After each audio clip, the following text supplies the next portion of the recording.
Nah, baik, bismillahirrahmanirrahim. Assalamualaikum warahmatullahi wabarakatuh. Selamat pagi, salam sejahtera bagi kita semua. Kembali lagi para mahasiswa, kita melanjutkan kembali kuliah kita,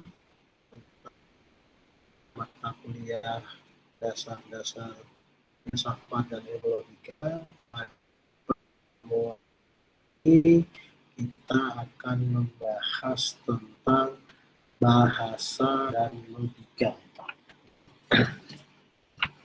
Ya, secara umum kita sudah pelajari di pertemuan sebelumnya tentang bahasa. Dan ini kita akan mencoba mengaitkan bahasa dan logika. Berikut ini adalah materi tatap muka ke-12 ya, yang akan kita diskusikan bersama. Di sini kita bisa lihat bersama bahwa bahasa merupakan sebuah alat yang sangat vital, yang sangat penting, yang dihasilkan oleh akal budi manusia. Dalam rangka apa? Dalam rangka mengkomunikasikan isi pesan atau mengkomunikasikan pikiran-pikiran seseorang kepada orang lain. Nah, bahasa sendiri terdiri dari berbagai macam ragam, tergantung dari suku bangsa tersebut ya, memahami dan menyepakati tentang simbol-simbol dan bahasa yang mereka pergunakan. Nah, fungsi dasar dari bahasa selain menyampaikan informasi, menyampaikan pikiran, ya ini memberikan hal-hal yang faktual, ya, yang sifatnya tersusun dengan rapi. Bahasa itu memiliki struktur yang rapi, dan proses penyusunan bahasa sampai dengan rapi ini memakan waktu yang sangat panjang. Ya, dan fungsi informatif dari bahasa itu untuk menyampaikan argumen-argumen, untuk menyampaikan pendapat, menyampaikan alasan yang mengemas, yang dikemas dalam bentuk kalimat berita. Nah, fungsi bahasa yang pertama adalah sebagai informatif, sebagai sarana untuk menyampaikan pola pikir, menyampaikan informasi, menyampaikan alasan dan seterusnya yang sifatnya pemberitaan. Sifatnya pemberitaan, maka disebut informatif. Contoh di sini dikatakan Bank Dunia dikorupsi pejabat, Bangladesh diguncang gempa. Itu merupakan bentuk informasi. Kasus COVID-19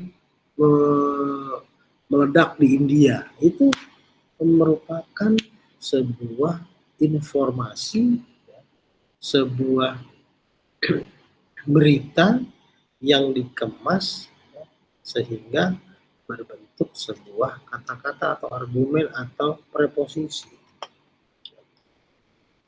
Itu fungsi dari bahasa yang pertama. Kemudian selain sebagai alat untuk memberikan informasi, bahasa juga memiliki fungsi ekspresif, mengekspresikan, menerjemahkan dalam bentuk kalimat seru, yaitu bila seseorang ingin mengekspresikan emosi, perasaan, ini bukan hanya kita lihat dari bentuk perilaku, sikap, tetapi juga bisa disampaikan dalam bentuk bahasa. Nah, fungsi ekspresif ini bisa mencerminkan kondisi seseorang dalam kondisi sedih, gembira, heran, kagum, cinta, sayang, marah, emosi, dan seterusnya. Hal ini sering kita temukan pada saat hal-hal yang spontan, ya. Misalkan takjub dengan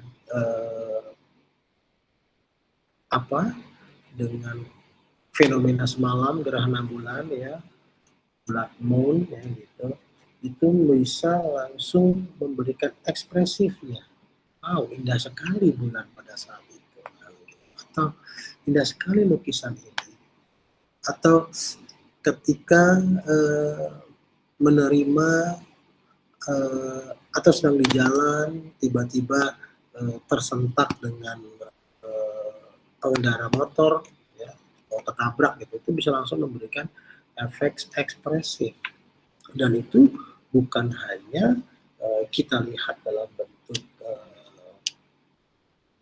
gerakan tubuh, tetapi juga kita bisa terima dari cara atau bahasa yang digunakan. Nah, ini juga salah satu fungsi bahasa untuk sebagai ekspresif, ya, bisa mengungkapkan perasaan. Nah, yang berikutnya bicara fungsi bahasa, di sini dikatakan sebagai fungsi direktif. Penggunaan bahasa dengan tujuan untuk menyebabkan atau menghalangi suatu perilaku. Bahasa ini sangat jelas terungkap perintah-perintah atau larangan. Ya, sering disebut bahasa imperatif atau bahasa persuasif. Ini fungsi direktif dari bahasa. Memerintah, memberikan perintah, memberikan arahan. Jadi ada bahasa sebagai berfungsi sebagai informatif, sebagai ekspresif, dan sebagai direktif. Nah, ini adalah fungsi bahasa yang kita temui dan kita dapatkan dalam kehidupan kita sehari-hari. Yang berikutnya ada fungsi bahasa, yaitu fungsi performatif. Fungsi ini kelihatan menangkap penutur atau komunikator bermaksud menyampaikan sesuatu, tetapi sekaligus juga melakukan apa yang disampaikan. Apa yang disampaikan dengan aktivitas dari seseorang yang menyampaikan itu, komunikator, terjadi secara bersamaan. Misalkan seperti sekarang, ya, dengan ini rapat saya buka, atau dengan ini perkuliahan logika dan filsafat saya buka. Nah, seiring dengan apa yang saya sampaikan, itu bersamaan pula dengan apa yang saya lakukan. Ya, misalkan perahu motor ini diberi nama bintang laut. Ketika seseorang atau komunikator itu menyampaikan pemberian nama sebuah perahu, pada saat yang sama juga dilakukan kegiatan memberi nama tersebut. Jadi fungsi performatif ini adalah fungsi yang ketika komunikator menyampaikan bahasa tersebut, dia juga melakukan hal yang sama. Ya, bahasa logika adalah bahasa proporsional yang senantiasa mengandung aspek pengakuan atau pengingkaran kaitannya bahasa dengan bahasa logika. Ya, manakala fungsi 2 dan 3 dan 4 tidak menunjuk pada fakta dan kenyataan atau fakta objektif, dan karena itu tidak dapat diterapkan kualifikasi benar atau salah. Bicara fungsi kedua, ekspresi, direktif, dan performatif, itu tidak selalu menunjukkan sebuah fakta dan kenyataan yang objektif. Karena dikatakan bahasa logika adalah sebuah bahasa yang senantiasa mengandung aspek pengakuan atau pengingkaran. Bisa saja diterima atau bisa saja tidak diterima kebenarannya. Baik. Ketika kita berbicara bahasa, kita akan berbicara tentang pengertian term. Ya. Apa itu pengertian? Pengertian, definisi, kemudian arti dan sebagainya adalah gambaran abstrak, konsep. Nah, bagian dari pengertian konsep juga ya. Gambaran abstrak yang dibentuk dan dimiliki oleh akal budi tentang inti atau hakikat suatu objek. Contoh, ketika kita sama-sama mendefinisikan atau memberikan pengertian tentang buah yang manis. Definisi buah yang manis itu yang seperti apa? Apakah yang berwarna gelap, dalam artian merah matang, itu bisa dikatakan memiliki definisi yang manis? Ini masih abstrak, karena belum kita buktikan. Maka berbicara tentang pemahaman itu akan berbeda-beda. Ditentukan oleh apa? Oleh akal budi masing-masing seseorang, pengalaman dan pendidikan seseorang. Nah, seringkali kita melakukan yang namanya persamaan persepsi. Dan begitu. Seringkali kita brainstorm. Itu dalam rangka apa? Kita menyamakan pengertian. Karena sejatinya setiap pengertian, setiap definisi, setiap manusia itu memiliki karakteristik yang berbeda-beda. Tergantung tadi kemampuan akal budi. Nah, pengertian itu masih bersifat abstrak. Maka diperlukan simbol atau lambang yang disebut dengan bahasa. Ketika kita bicara mau mendefinisikan hal yang tadi saya katakan buah yang manis, kita harus tahu simbolnya. Oh, yang dikatakan manis itu buah yang kategori seperti apa, dari usianya, dari syarat-syarat secara fisik, kan ciri-ciri fisiknya, ciri-ciri dari usianya, ciri-ciri dari kualitasnya, kenapa dikatakan manis, sampai dengan pembuktian rasa itu. Nah, maka itu diperlukan sebuah simbol-simbol untuk lebih lanjut, lebih kompleks, membentuk sebuah bahasa atau lambang-lambang yang diterima dan dipersepsikan sama oleh masyarakat atau manusia secara universal. Nah, kata atau term sebagai upaya untuk mengungkapkan suatu pengertian. Dan di dalam logika disebut dengan term. Kalau di dalam bahasa disebut dengan kata, tetapi kalau di dalam perspektif logika disebut dengan term. Jadi dapat kita bedakan bagaimana sebuah pengertian yang kita definisikan sedemikian rupa, kemudian juga kita perkuat dengan simbol-simbol atau ciri-ciri atau lambang-lambang yang memperkuat dari pengertian atau definisi tersebut, sehingga menjadi sebuah bagian terkecil dari bahasa. Manis. Buah itu manis, termnya adalah manis. Nah, manis ini terdiri dari berbagai macam simbol-simbol yang tadi kita sepakati bersama, bahwa kata manis itu ya kalau kita letakkan pada bentuk buah ya dengan simbol-simbol seperti itu. Kata manis manakala kita letakkan pada seorang wanita dengan simbol-simbol seperti itu, sudah kita sepakati bersama. kata manis tersebut merupakan term dalam ilmu logika. Nah, isi dan luas dari pengertian, ruang lingkupnya. Mohon izin sampai di sini suara dan gambar saya dapat diterima dengan baik. Terdengar. Iya Pak, Baik, terdengar Pak. kita lanjutkan ya. Kemudian kita bicara isi dan luas dari pengertian.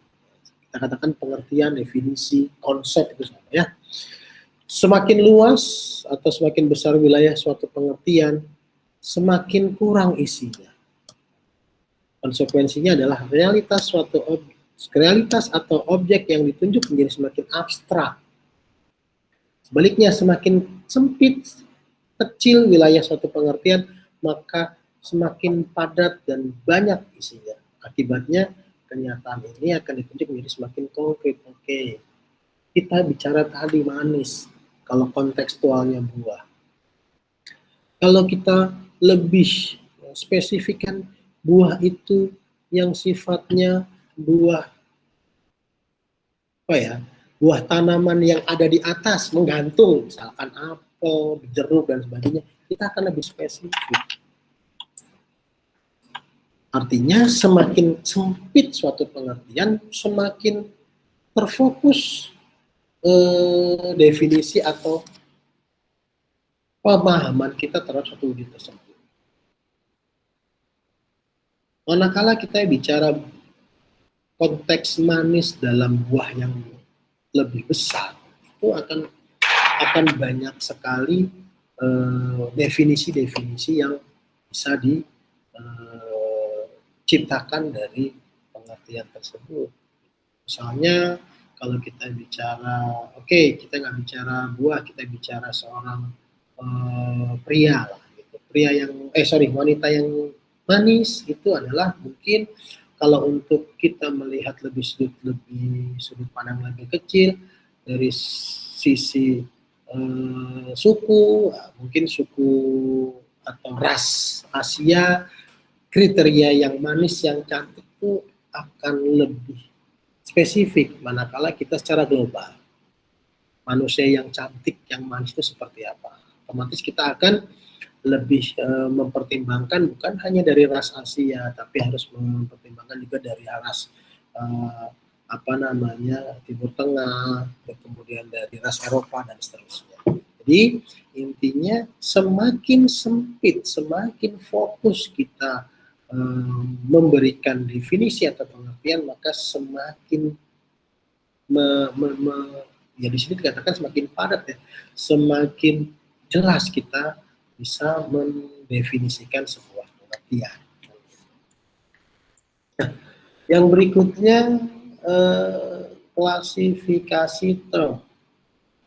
Di sini ada beberapa penggolongan klasifikasi term, ya.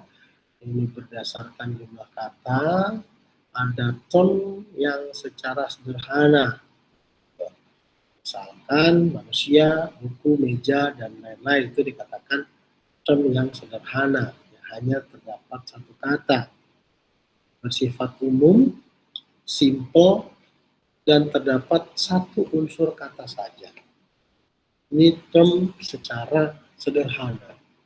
Nah, yang berikutnya adalah kompleks atau komposit. Ciri-ciri term ini bersifat kompleks dan terdapat dua unsur kata atau lebih. Ya, misalnya di sini kepala sekolah, pesawat terbang, sapu tangan. Sebuah kata yang mungkin memiliki arti saling melengkapi justru atau mungkin juga memiliki kata lain kiasan. Seperti kepala sekolah bukan berarti sekolah punya kepala, tetapi sebuah kiasan, orang yang memimpin sebuah institusi. Pesawat terbang memiliki arti pengertian atau definisi yang melengkapi. Sebuah pesawat yang mekanismenya bisa berfungsi dengan cara terbang. Sapu tangan, ini juga sebuah term yang sifatnya melengkapi. Begitu. Ini term secara kompleks atau term komposit yang terdiri dari dua kata atau lebih. Beda tadi dengan yang sederhana, hanya bersifat satu kata. Dan yang sederhana ini berdiri sendiri. Ya. Kemudian berdasarkan ini tadi berdasarkan jumlah katanya, kemudian ini berdasarkan dari luasnya. Ya. Klasifikasi term yang menjelaskan secara utuh dan tegas satu benda, satu individu atau realitas tertentu. Bapak Tono, ya yang namanya Bapak Tono ya itu. Gunung Merbabu, ya itu singular.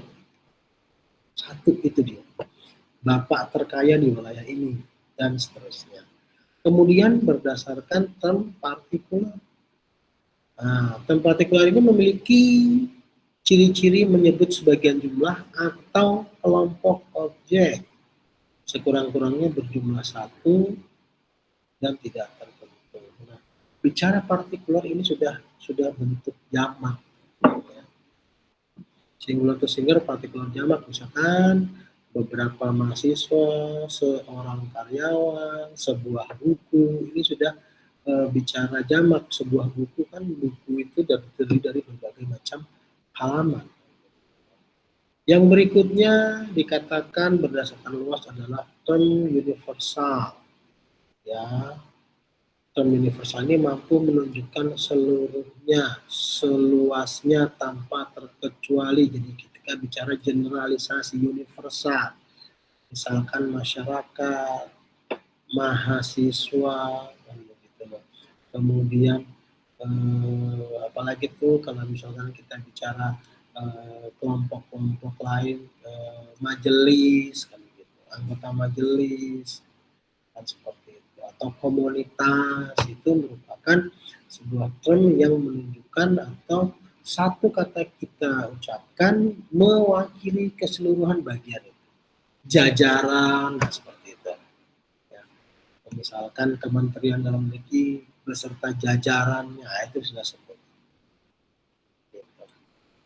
Nah, yang berikutnya term berdasarkan penggunaan arti. Ada yang univoc, ada yang equivoc. Univoc adalah sebuah kata digunakan dalam arti bila kata tersebut digunakan untuk dua hal atau lebih yang memiliki makna yang sama. Ya, misalkan ya, buku pelajaran lebih mahal harganya daripada buku novel. Penggunaan arti buku dalam buku pelajaran dan arti buku pada buku novel memiliki arti yang sama. Sama-sama kita memahami itu buku. Kemudian contoh berikutnya, wajah Anda mirip sekali dengan wajah anak saya. Nah, definisi wajah yang digunakan digunakan dua kali pada satu kalimat itu memiliki makna yang sama. Itu term berdasarkan penggunaan arti univoc. Bagaimana dengan equivoc? Ini suatu kata yang digunakan dalam satu kata menggunakan kata yang sama, satu kalimat menggunakan kata yang sama, tapi memiliki makna yang berbeda, bahkan bertolak belakang. Saya, ya, menurut hemat saya, orang hidup hemat lebih baik daripada boros.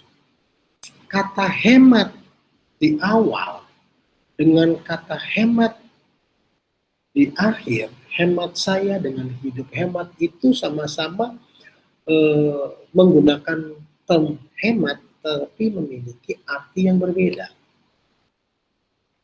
Kata orang bisa ular kobra, bisa dijadikan obat rematik. Kata-kata bisa pada kalimat awal berbeda makna dengan bisa pada kalimat akhir. Contoh lagi, terus terang, Philips terang terus. Terang ini ketika dibaca di frase awal memiliki makna atau arti atau definisi atau pengertian yang berbeda dengan terangnya yang ada di kalimat penyerta. Ini merupakan term atau kata equivoque dalam perspektif logika. Nah, kemudian analog merupakan suatu kata dalam arti analog bila kata tersebut digunakan untuk dua hal dengan arti yang sama, tetapi sekaligus berbeda. Misalnya, senyuman bulan itu mirip benar dengan senyuman gadis desa, memiliki sama-sama analogi senyuman, walaupun yang satu ditujukan untuk bulan, yang satu lagi ditujukan untuk gadis desa. Karena bicara senyuman ini merupakan analogi atau penyamaan arti dengan konteks yang berbeda. Ya. Nah, berikutnya klasifikasi dalam penggunaan term golongan di mana ada klasifikasi sederhana. Klasifikasi sederhana memiliki ciri-ciri yang mempunyai jumlah dari subklasnya hanya 2 subklas. Misalnya, kendaraan diklasifikasi menjadi kendaraan bermesin dan kendaraan tidak bermesin. Jenis ini disebut dengan klasifikasi dikotomis, memiliki ciri-ciri yang jelas, gitu ya, dari subklas dan 2 subklas yang berbeda. Di sini dikatakan kendaraan yang tidak bermesin dengan kendaraan yang bermesin, jelas perbedaannya. Kemudian bicara yang kompleks ya, adalah memiliki ciri-ciri yang jumlah dari subklasnya lebih dari 2. Misalnya, benda diklasifikasikan menjadi benda padat, benda cair, dan benda gas. Kalau kita bicara tadi kendaraan ini hanya 2 ya, minimal 2 yang sederhana. Kalau yang kompleks lebih dari 2 mengklasifikasikannya. Kalau misalkan kendaraan bermesin dibagi lagi menjadi yang bermesin diesel, kemudian bermesin bensin, kemudian yang bermesin tenaga surya, umpama seperti itu. Itu bisa dijadikan klasifikasi sederhana menjadi klasifikasi kompleks. Bicara klasifikasi kompleks ini adalah bagaimana kita mampu mencirikan subklasnya atau mendefinisikan turunannya kembali lebih dari 2. Hukum dari klasifikasi kata-kata term tersebut terdiri atas harus memiliki syarat-syarat yang lengkap ya, yang harus kita klasifikasikan seperti apa, dan kita bisa memisah-misahkan. Tadinya misalkan kendaraan bermotor kita pisah-pisahkan, oh kendaraan bermotor itu bisa kita klasifikasikan melalui bahan bakar. Bahan bakar misalkan berbahan bakar bensin, berbahan bakar solar, berbahan bakar tenaga surya, berbahan bakar minyak jelantah. Nah itu bisa dipisahkan. Kemudian harus menggunakan satu dasar yang sama. Jadi saya berikan contoh mesin kendaraan bertenaga mesin. Dasarnya sama, kita hanya membagi berdasarkan klasifikasi tertentu. Kemudian harus sesuai dengan tujuan yang dikehendaki. Dan kita apa tadi contohnya, ingin mengklasifikasikan kendaraan bermotor. Dan klasifikasi harus dilakukan secara rapi berurutan. Nah, itu hukum dari klasifikasi. Baik, presentasi yang saya sampaikan sudah selesai. Sampai di sini ada yang bisa kita diskusikan bersama terkait dengan materi bahasa dan logika. Silakan rekan-rekan mahasiswa memberikan tanggapan terkait materi tersebut. Silakan. Halo?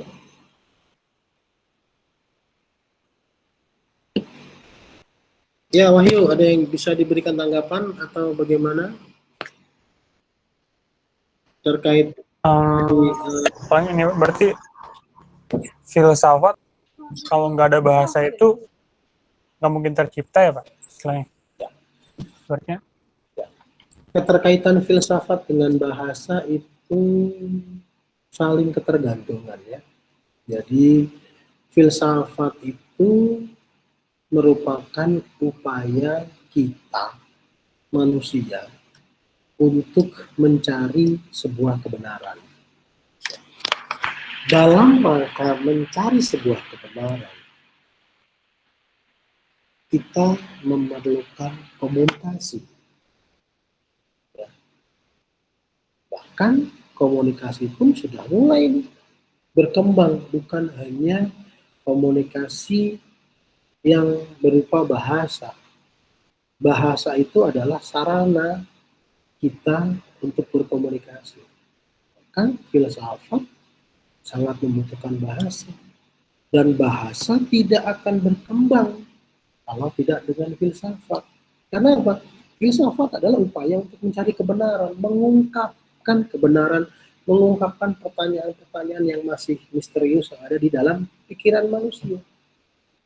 Sementara bicara pikiran manusia tidak akan ada yang sama. Contoh semalam kita bicara tentang gerhana bulan. Nah, kalau satu kelas ini kita berikan tugas bagaimana sih pendapat Anda mendefinisikan sebuah gerhana yang baik menurut Anda, lukiskanlah. Nah, itu berbeda-beda tuh. Nah, cara masing-masing untuk menyampaikan kebenarannya berdasarkan versi akal budinya itu memerlukan bahasa. Semakin pandai, semakin pintar mengolah bahasa untuk menyampaikan kebenaran, semakin mudah kebenaran itu diterima oleh halahnya orang. Nah, itu bicara bahasa sebagai alat komunikasi. Belum lagi kita ada penelitian ke depan. Bagaimana sekarang kita sudah bisa menciptakan bahasa mesin, ya, bahasa digital yang bisa diterima oleh robot. Who knows, kita bisa menciptakan bagaimana kita bisa berkomunikasi dengan makhluk lain. Kita mempelajari bagaimana sebuah tumbuhan atau sebuah hewan itu dengan perilakunya sehingga kita bisa menemukan frekuensi komunikasi bahasa dengan hewan. Contoh yang sederhana, ketika kita bicara antara majikan dengan, mohon maaf ya, binatang piaraan anjing, kita nggak tahu bahasanya, tetapi mereka bisa berkomunikasi. Nah, itu bagian terhalus dalam konteks simbol-simbol antara si majikan dengan si anjing tersebut kan begitu. Itu sudah merupakan bahasa. Maka filsafat dalam rangka mencari kebenaran sangat erat hubungannya dengan bahasa. Dan bahasa ini bisa dijadikan alat. Gitu. Apakah untuk membuktikan kebenaran atau menyanggah sebuah kebenaran. Gitu. Ya, ayo. Baik. iya Pak, terima kasih Pak. Ada yang... Terus saya juga pernah dengar Pak, ini Pak, istilah kalau filsafat itu, filsafat bahasa itu nyawa dari filsafat itu kira-kira tepat gak? Iya. Tapi tadi Bapak bilang bahwa pada dasar hubungannya saling tergantungan. Iya, betul. Jadi dengan bahasa filsafat ini bisa berkembang, gitu. Dan dengan filsafat bahasa juga bisa. Dengan filsafat bahasa bisa berkembang. Dan dengan bahasa filsafat bisa terkomunikasikan dengan baik. Gitu. Baik, ada yang lain? Bapak, saya pengen nanya Pak. Ya, silakan Aditya. Tadi kan Bapak bilang bahasa diciptakan oleh akal budi manusia Pak. Ya. Terus sejak kapan manusia mulai menciptakan bahasanya sendiri-sendiri gitu Pak? Dan kenapa nggak bertumpu pada satu bahasa aja Pak? Baik. Nah, ini kan nyambung contoh saya tadi. Ketika seorang majikan berkomunikasi dengan piaraannya, anjing bahasanya gitu ya. Sejak kapan kita mempelajari, oh kita memberitakan anjing dan oh anjing itu mengerti dengan bahasa kita nggak tahu pastinya. Pertama dari itu dulu. Artinya ketika kita berkomunikasi dengan dua orang sama dimengerti, baru akan meluas ke berikutnya. Contoh seperti misalkan kita di dalam permainan sepak bola. Kita tidak perlu teriak-teriak harus ngambil bola atau melambungkan bola atau asis bola setinggi apapun. Hanya sekali dua kali kita berinteraksi, insya Allah ada chemistry. Betul tidak? Nah, chemistry itu yang secara tidak langsung menciptakan bahasa personal. Pertama-tama ya hanya antara gelandang dengan striker atau gelandang dengan penjaga gawang. Nah, ketika semakin kompleks, semakin sistematika dan semakin intens dia berkomunikasi, intinya berkomunikasi, dia akan memiliki bahasa-bahasa sendiri. Dan itu yang membuat perbedaan. Contoh lain, kita sering punya teman geng main ya, ada bahasa panggilan tersendiri yang tidak lumrah, yang tidak dimiliki oleh kita main dengan geng yang lain. Betul tidak? Nah, itu bagian dari bentuk bahasa, simbol-simbol yang disepakati dalam internal itu. Yang menciptakan adanya perbedaan antara bahasa dari suku satu dengan suku yang lain. Begitu. Jadi proses terjadinya bahasa, kita tidak menyadari bahwa dengan adanya berkomunikasi itu sudah proses membentukkan simbol dan bahasa. Walaupun dengan kedipan mata. Walaupun hanya dengan sentuhan, itu merupakan bagian dari simbol. Kalau kita lihat, salam di berbagai negara itu kan berbeda-beda. Ada yang namaste, ada yang jabat tangan, ada yang sekarang. Itu yang membentuk perubahan, dinamika, perubahan simbol-simbol. Gitu. Ya, Adit ya? Iya, baik. Terima kasih, Pak. Baik, ada lagi yang bisa kita diskusikan bersama atau dari teman mahasiswa juga bisa memberikan tanggapan agar diskusi kita berjalan dengan meriah. Ada lagi?